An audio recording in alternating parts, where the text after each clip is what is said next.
we had to close one of our residence halls, and that was a result of a lot of different things. One was a renovation that was done wrong 10 years before.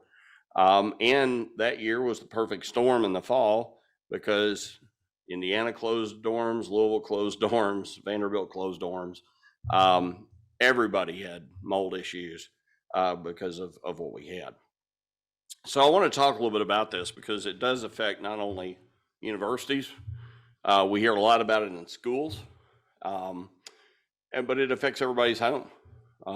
If you, again, I don't want to make anybody paranoid, but I would bet if you go home and do a little looking, you'll find some, because it's there. And I think it's one of those things that we have to look at.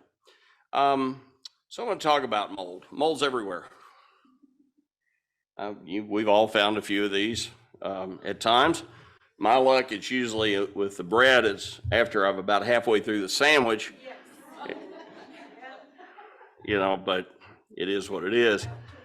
And then we see these kind of pictures that come out, and obviously this is a very egregious photograph. You have no problem seeing where the moisture path came from because it's tracked right out of the room. This is, a very extreme case. In my tenure at Western, we've had 2 cases, and both of them happened early on over the Christmas break when nobody was there. We had a steam line break, Gordon Wilson Hall. It's one of our historic buildings. It's where theater and dance is at. It was in their costume room. Got some really interesting pictures of those. And nobody was there. Nobody came in over the holidays. They came back January 4th, and there's steam pouring out from under the door, and had been doing that probably for a month. So we changed direction very quickly. We now staff during the holiday. We have facilities people that go through every building, everything, every day. And the other thing that we instituted about 8 years ago, we do proactive testing in every building. And we do that at least twice a year. We do twice a year in residence halls, once a year in all the other E&G buildings. Regardless, this is aside from any complaint handling we do, because what we have found is in doing that, it will tell us if we have systemic issues somewhere that you can't see, because you'll pick up, tidbits. And we always look for, because mold is everywhere, and I'll talk about that in a minute, but we're looking for really the bad stuff. When you hear people say, well, I got black mold, most of the time it's not the black mold. There's black mold and there's the black molds. Stachybotrys is one of the worst. It's a water indicator mold. Shirtonium is another, and believe me, I'm not the mold expert. Anita Adams was supposed to be here today, and we actually had a consultant that ended up changing schedules and coming in, so she had to be there with them. But she's truly the mold expert. I've dealt with it for 40-some years. I don't consider myself, I'm a practitioner. I'm one of the ones that can go out and do sampling and whatnot. But on the prevention, we need to get on the prevention side of it. Look for signs of moisture, wood rot, discolored paint. Get somebody under your house, at least annually. My air guy, condition guy, doesn't. I don't crawl under houses anymore. I was a volunteer fireman for 35 years, still on the volunteer fire department. But if I go into the house, somebody's coming to get me out because of my arthritis and other things. But, look under the house. A friend of mine built one a couple of years ago with a crawl space. He put a camera under there, and he brings up got his security system. He can look under his house. He'll know if there's air conditioners leaking. He'll know whatever those things, because usually you don't see those things. And then suddenly you get your air conditioner quits working, or somebody goes under to the preventive maintenance and says, you got a problem. So these are things. Keep gutters, drains clear. Any wet, damp areas, you got to get them done within 24 hours. 48 at the outside. And that's where these flooding situations get so bad, because they can't get in. What you're seeing in Florida, I've got 2 friends down there now working with the Habitat group down there on those houses. And they're sending me pictures every day of ripping out old interior of buildings. And there's not a lot you can do in a hurricane or a major flood. But if you have water intrusion in your house, it's important to do that. And most of the time, depending on the cause, insurance, if it's a water line break or other things, they'll generally cover some of that. It gets tricky, but if it goes on for a period of time, sometimes they won't. And it's one of those. We bought a house. I moved back to Kentucky from Michigan. I was held captive up there for 13 years in my previous job. And I got the chance to come back home, and we had been in a house probably about a year and a half. And I went to bed one night about 10:30. It was raining, cats and dogs. And I'm hearing a noise, and I turn on the light, and water is coming out of my can light fixture. And I said, that's not good. So I went to the attic, and water is pouring in the attic. And what had happened when they built the house, they put the dormers on it. The guy that put the guttering on didn't put an end cap on the gutter and left it against the shingle. So normal wear and tear, that metal just cut right through the shingle, started a leak, and then it finally burst through, and I got all this. So I called the Farm Bureau adjustment number, got a nice lady on the phone, and she said, why don't you call ServPro or Paul Davis or somebody? And we don't really have a preference. So one of the ladies I work with, her husband works for ServPro. So I got them out of bed at midnight. And they came, brought a roofer. He got the roof patched in the middle of the night, and they brought 4 dehumidifiers, huge ones, and put in that house. It was fine, other than if you want to sleep on the deck of an aircraft carrier, and you can do that. But I had paint popped up on the wall. I had all these things. 3 days later, the paint pops are gone. I had a hardwood floor that raised. It took it about 4 days. I didn't have to replace the floor, didn't have to paint the walls, I had to paint one ceiling. End of the day, the adjuster for Farm Bureau said, we finally got on the bandwagon because we save money doing this. We pay them and they take the moisture out. You don't have mold, you don't have to rip stuff out, remediation. Time and time again, we get those calls from folks. So very important to put in place. So we get to the better pictures. What causes it? It doesn't have to be an older home, but particularly older homes with chimneys. Because a lot of times these are built around, boxed in, you never see it. It goes straight down into the floor, but all in that chimney chase, you've got mold. Gutter backups, ice dams. You in the northern part of the state probably have up north, as we call it up here. When you're up here, we're down in south, in Bowling Green. But ice dams, particularly when I lived in Michigan, they were a big issue. And then when it thaws, you get water inside the house. Drains, the one on the right, that's pretty obvious. You walk in like my can light. I don't care who you are. I don't care if you've been to a party, if you have what to drink, you'll figure that out. It's coming water. The bad parts are when you get a water leak in the wall. And if you're in a house without a basement, it goes right in the crawl space and it can last for months and you never know it unless you hear it. These are all things that you have to get back to. Renovations. And this was a picture out of one of our buildings where they came in and they dropped a ceiling because they wanted to drop the ceiling, but they left everything above it. They left the old ceiling, they left everything else. They box it in and they don't put any vents in it. So it's a dead air space. It's dark.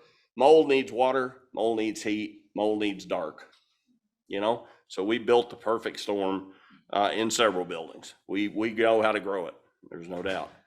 And it's not in our biology department. Behind toilets, and this is another thing, people in the toilet tank sweat. And if you've got older home particularly, and you don't have good air circulation, shine a flashlight back there every now and then, because that's one you run into. And then you got these situations under the house, because if it gets back to that chimney leaking, it's pouring down, it collects under the house, the whole under house gets moldy, you never know it until you start having headaches and you start having those things that go through. There's another problem with that. Yep. Too. When they put in foundation vents, all that does, because of thermal differentials underneath the house and what's going on the outside, you get that condensation on the inside of the walls. Yep. So those foundation vents need to be closed and sealed. Yep. During the winter, for sure. Absolutely. During all the time. Okay. Because you still get it in the morning. Okay. In the summer. Yep. It's not a good condition when you do that. Most of the time, I know when I had mine done, what I did was I took the polyethylene on the crawl space, and then I ran it up the wall, and then I insulated from there on up. Yeah, if you do that, I agree with you, because these encapsulated crawl spaces now, you don't have the vents. If you don't have that part, you still need those, but you have to, the new ones, they got a lot of the new ones that open and close with temp and humidity. But you do need to balance that. And again, that's something a contractor could look at, but I agree with you. If you put the plastic up on the walls and encapsulate it, whether you do it yourself or have it done, but otherwise you're going to trap a lot of moisture one way, both ways. But that's definitely something that needs to be looked at. On the response, this is typical. You got the dehumidifier, you got the floor fans, you want air movement, you want to take the moisture out in that. And if it's started to grow mold, which you see the mold on the inside of the wall after they cut it out, because that's where you can't see it when you get moisture in that space. You have to cut the drywall out when it gets to that point. And anything, if you're in a commercial building, school, or anything over 10 square feet, you need to have a licensed contractor, somebody that does it, because you're going to need protective equipment depending on what it is. It's not something you just do. Now, a homeowner is exempted from that, but I still encourage homeowners even at that to do it, because you need to have a respirator, you need to have the protective equipment if you're going to start tearing this stuff out, because it definitely can cause you. So we talk about mold, and these are air sampling results, and I know you can't read it in the back, but I was going to basically say it. When we do an investigation, we take mold samples inside, and these are spore samples. So these are the dead spores around that are floating around. I've had consultants that I've talked to, or had people that have called, and I've actually had parents send a petri dish to their kids and tell them to put it in the room. And they send me a picture. Look at all this mold. I said, yep. Well, aren't you upset about it? I said, maybe. I said, I've got to figure out what it is.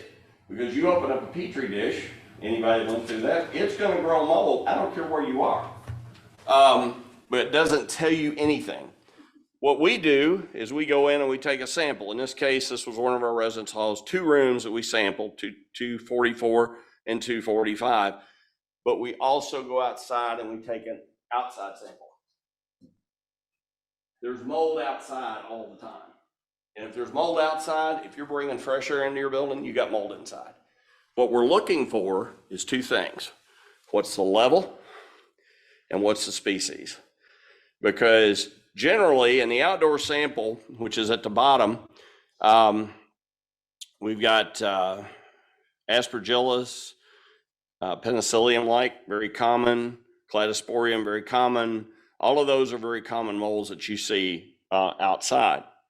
And I'll just use, I always get these acipores, 2870. There's 2,870 spores of that on this slide from outside. So I go look inside and I see 80 spores in one room and I see none in the other. So that's a big level of mold. The highest level outside is not inside. That's good. When I look at Aspergillus penicillium-like, outside there was 133. In one room I've got 920, and the other I got 5,500. I've got mold in that room. You want those numbers. You want to look to see if I got the same thing outside as inside, and the inside should be less because of my air conditioning filters and my systems. That's what you're looking for. Now, Aspergillus is everywhere. It's generally not. We've had levels outside of 12 to 15,000, and I've had levels inside way above that if I had a real problem with the air system or whatever. So one of the things we try to do is do that first to see what we're dealing with, and then try to go back. If I walk into a room and I see visible mold, I don't worry, but I'm still going to sample, but I know I got a problem, so we're going to address it immediately. A lot of times we go in and people say, well, I think I got mold or whatever. You got to pull a sample and see what's there. You check the HVAC, you go through your checklist. But the reason I bring this up is you can't just go get one of these petri dish samples and say, yep, I got black mold. Well, yeah, you're going to have black mold and green mold and yellow mold and somewhere in between and purple. They're pretty, but it's one of those things that you're going to grow that wherever it tells you nothing. And these guys will charge you a lot of money to do that. And you're going to have mold because they're going to come back and say, we need to clean your house because you got mold, look, and people will jump on it.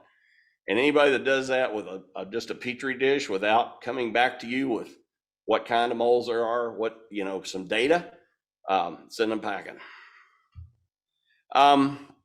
So responding, I think there's a very safety and health had to be the first process. dealing with this, when you get dealing in spaces, particularly schools, why it gets, so particular in a K-12 is because young kids are much more susceptible to this. That's why we have to be diligent. Same with my residence halls. That's where they're sleeping. That's where they're spending, well, I would say most of their time, but except for Thursday nights and a few times it's pretty empty. But yeah, that's their home. That's where they're living, away from home. So we have to be very cautious. We've done a lot to proactively work on that. But you have to look at the project. You got to look at contamination control, because if I've got a room, all of our residence halls have individual air units. So there are no common ductwork, which is great. They're all sealed units. But if I start remediating a room, if I don't do the proper, I've moved that mold through that. Okay, so you have to have proper containment and those kind of things. There are certifications out there. The Institute for Cleaning and Restoration is one. People can say, well, I'm certified in mold. Okay, they're not a certification in mold. Now, you may be certified for cleaning and restoration. You might be an industrial hygienist. You may be certified as an indoor air quality specialist, but there is no mold. If somebody says I'm certified in mold, start thinking might be a problem. There are good guidance out there from the EPA, schools and commercial buildings.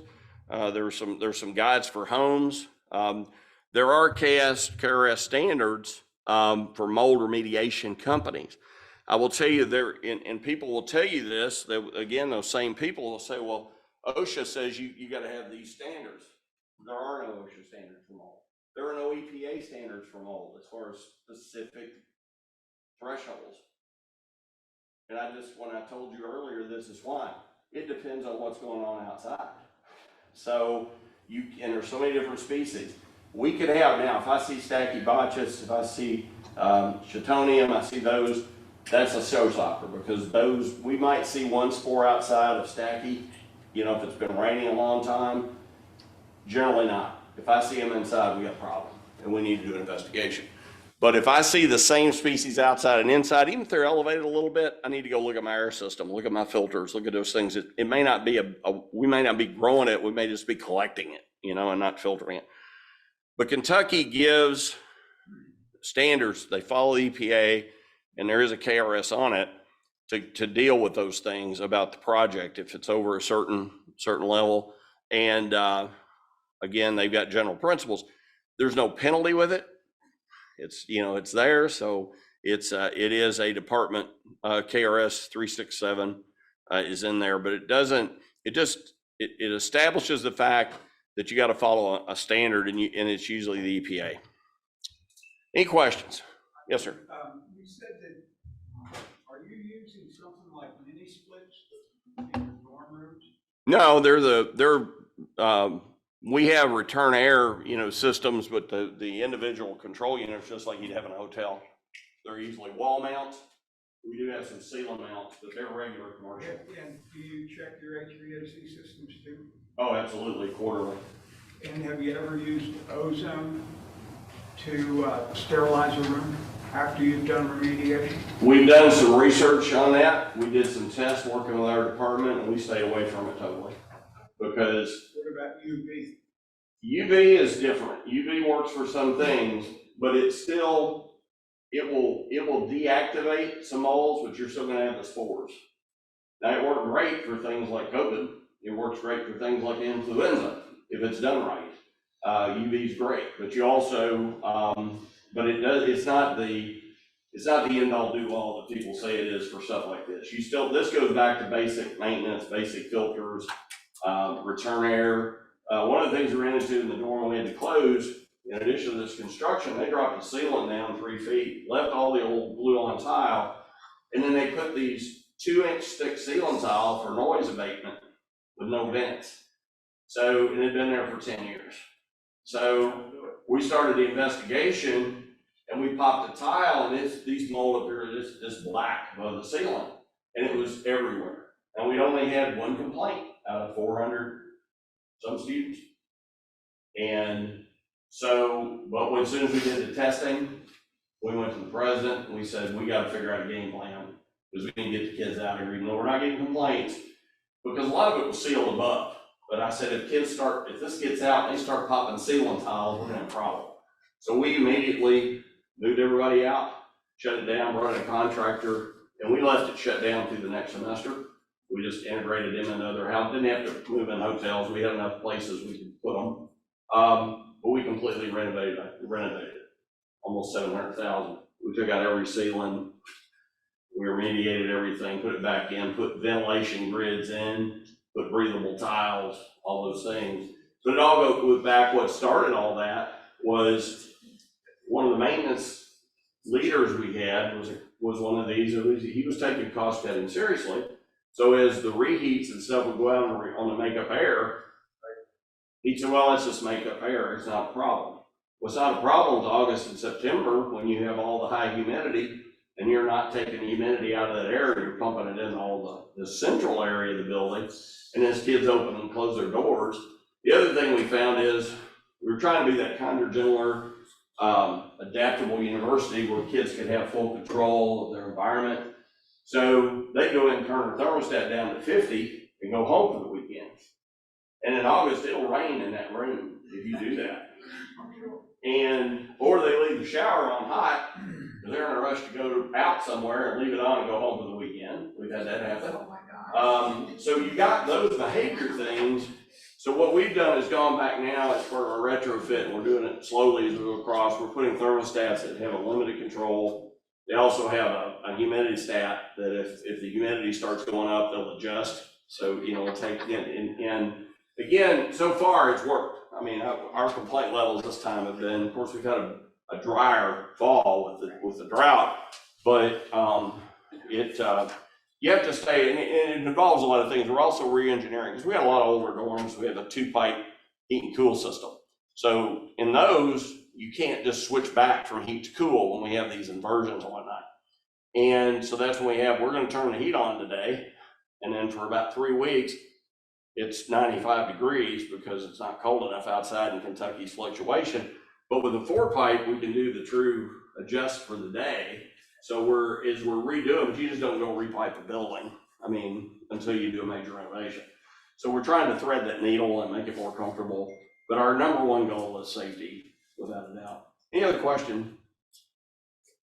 Well, I appreciate it, Steve. Hopefully I got us somewhat back on. Look, 12:09, I'm a little past, but anyway. On track. Thank you. No problem. Thanks, Steve. Appreciate it.